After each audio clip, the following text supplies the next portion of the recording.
Welcome to the Shoes and Souls podcast.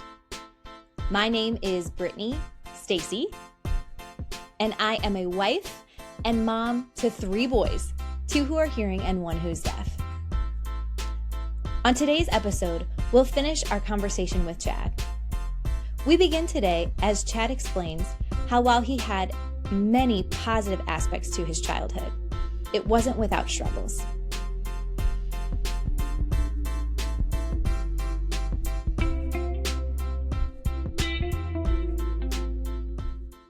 Maybe I've made things seem a little rosy, that everything was perfect. And, I grew up with a lot of challenges.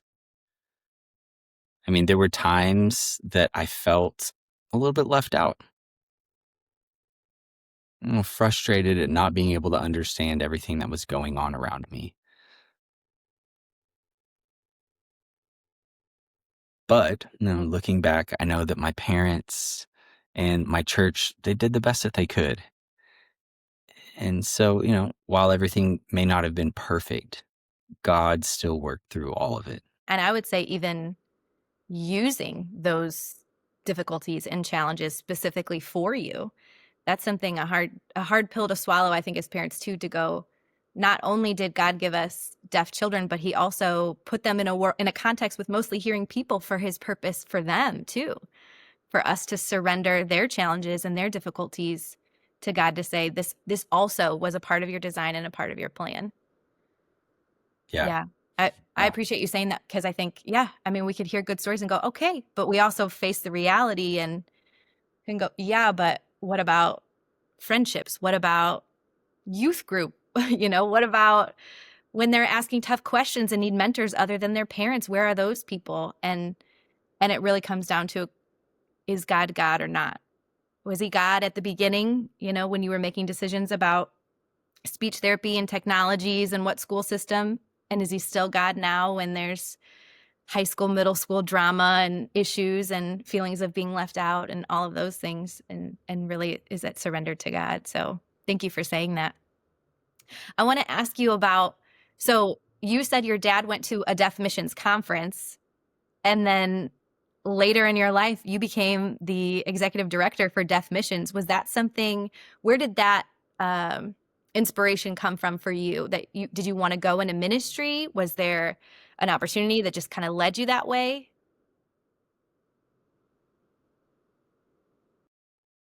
Yeah, really, I think this was God at work. This is something that he divinely appointed, when I was in high school.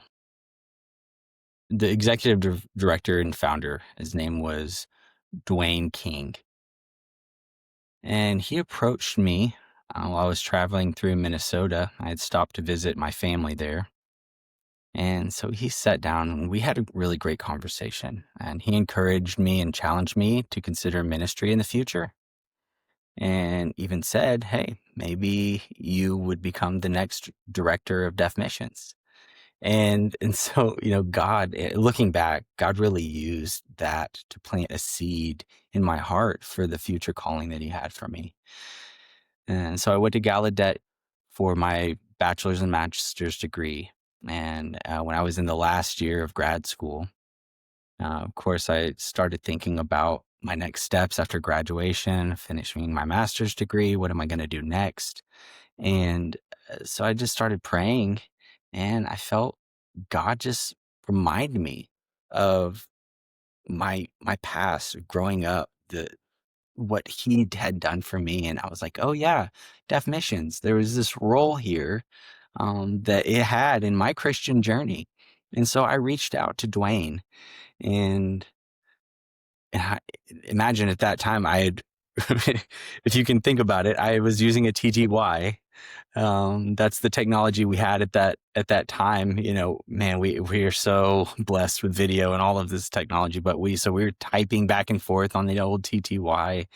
And I just at the moment, I called them and I just said, hey, I'm praying. I don't know if the Lord is leading this, or, where if this is even part of his plan. But his answer was, well, Maybe because he had just had a person that was planning to resign, so this a position was becoming open and available, and so he talked to me about that position, and I felt like, wow, this is matches the skills and the passions that God has given me, and so I applied and kind of went through the interview process, and I ended up getting hired that with the agreement that I would start once my master's was completed.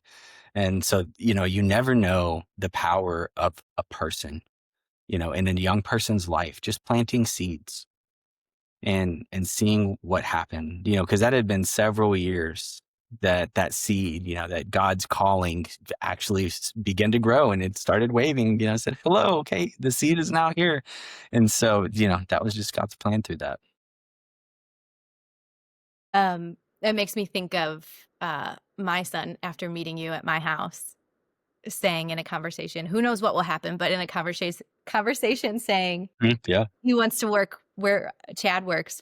I don't know if he said he wants your job. I don't know if it was threatening or if he was saying like he's coming for your job, or if he was saying he wants to work for Deaf Missions, but kind of the same thing of, yeah, what seeds are we planting of Wow. how God, all of our children, but in specificity with our deaf children, how are we encouraging them? God's given you unique roles that only you can fill and you can walk in.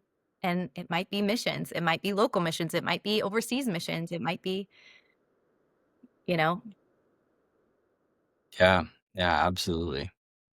Well, when you just saying that really prompts me, because I want to add one thing. So when I was growing up, I was the only deaf student in a hearing school, mainstreamed. And so one thing that my parents did, they were really good at bringing me to regional deaf and hard of hearing meets with kids. They had different events periodically. And so we would go. And so that's where I was able to meet other deaf kids my age. So looking back at that had a huge impact on me. Because I had peers, I had people that were like me, and there were deaf adults that were there, and so I could kind of see some of what they were doing in their lives, where they worked, and so that gave me ideas for my own future, and maybe I would be interested in this type of work or that type of work. And then I had these different opportunities, like I had with Dwayne, as a high schooler and a teenager, but take advantage of those opportunities. I think it's really healthy for kids to have opportunities with some of their own, if you want to put it that way. If there's maybe local deaf churches, even if they're a couple hours away, maybe you wouldn't go every Sunday, but if they have, some special event or a Thanksgiving dinner, Christmas party, or, something like that, summer picnic, Saturday afternoon event. If you can, go to those things. I know that sometimes for hearing parents and families, it can be a little bit uncomfortable and feel a little awkward because you're like, wow, it's awkward to be around deaf people. But I would just encourage you to go, for the deaf child, for your child, for those that are deaf. They love deaf children. They want us to be there. They want to embrace us. And just because there's communication challenges does not mean it's awkward. It doesn't have to be that way. And we don't misunderstand that we don't feel like it's awkward, but we want to try and engage the best we can. And, I know we can get through it. And so I think that would become a really powerful experience for the deaf child in your family to have those experiences. yeah, I love that. That's a great encouragement. I think even too, I remember seeing people putting, highlighting deaf missionaries or deaf inventors or deaf lawyers, or even at home, just exposing your kids. If you don't have that regular local deaf connection, do a biography on Chad and find out, his history and how he got to where he is. But I mean, it can feel that way. I remember a woman who I met, and she was telling me how deaf kids often, she was a deaf woman. She said deaf kids often don't know that they're going to get older because they don't meet older deaf people. They've never met an older deaf person. If they go to, a deaf school, they don't know what happens. They've never seen a deaf person with gray hair, That- Yeah. Well, so if with that exposure, with deaf peers, deaf adults,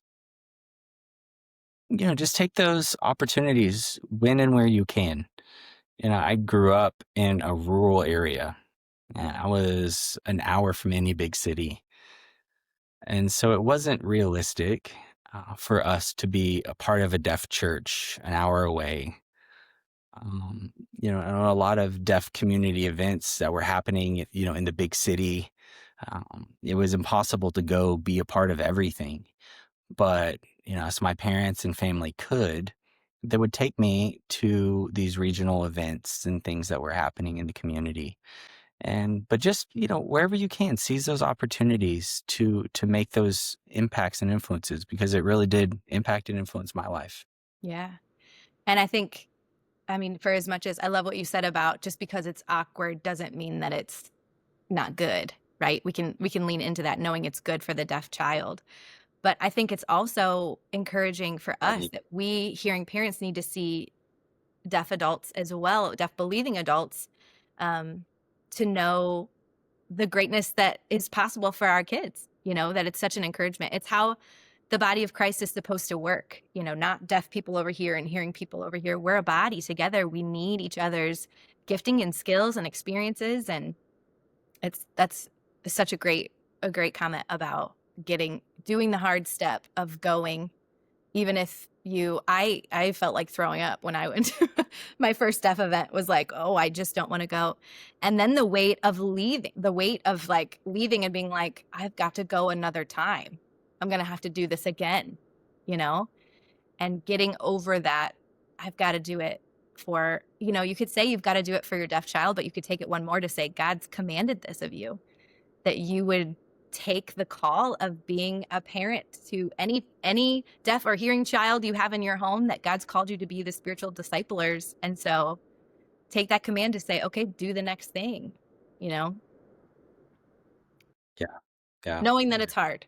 Not saying it's not hard, but sometimes that truth of this is what God's called you to do is enough to give you the kick to keep going.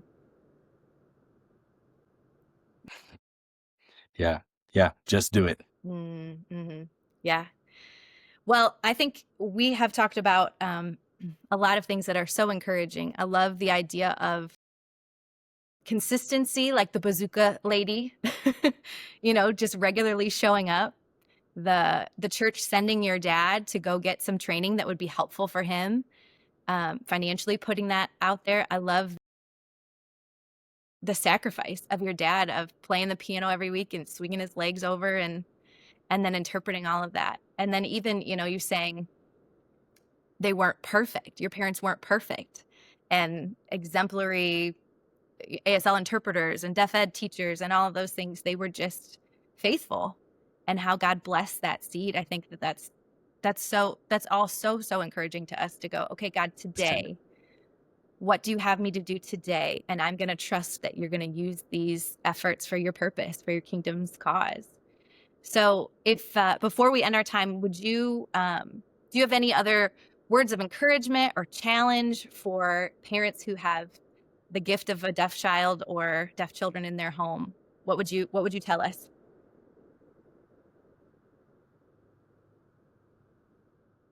Final encouragement would be to utilize the resources. There's a lot more available today compared to 30, 40 years ago. I remember growing up using VHS, imagine VHS tapes, putting it in the VCR, watching that. And I remember, it said that the label says, be kind, please rewind, so you rewind it, start it over again. And then we moved into DVDs for a while. And now, I mean, it's just exploded. We've got laptops, phones, all of the access to all the videos we ever want. It's incredible.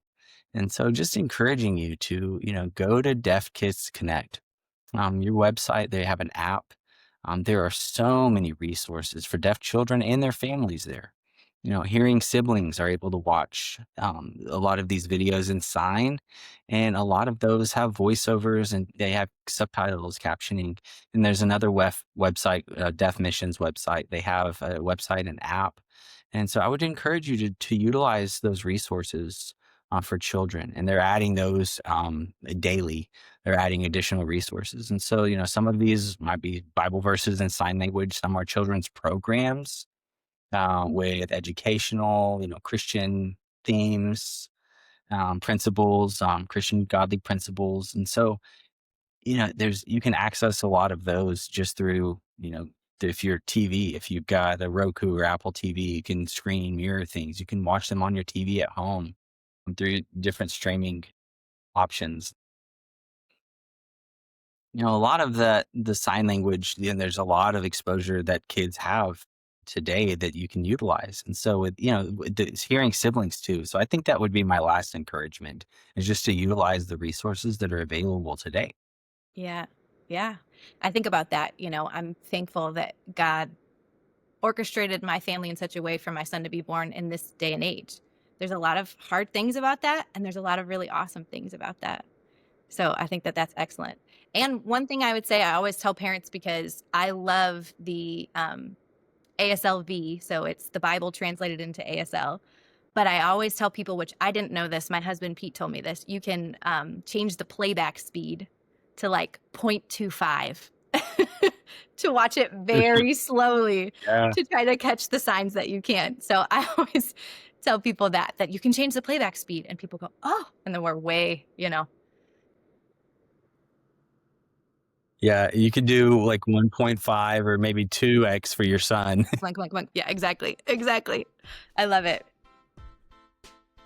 Thank you so much for your time. Thank you so much. Thanks for joining the Shoes and Souls podcast. We hope this episode has been encouraging for you. Whatever your life looks like right now, the ages of your children, whatever you're going through, we know God has a special calling for your life. It's our hope that this episode has helped you to feel empowered, ready to follow God in whatever He wants next. See you next time.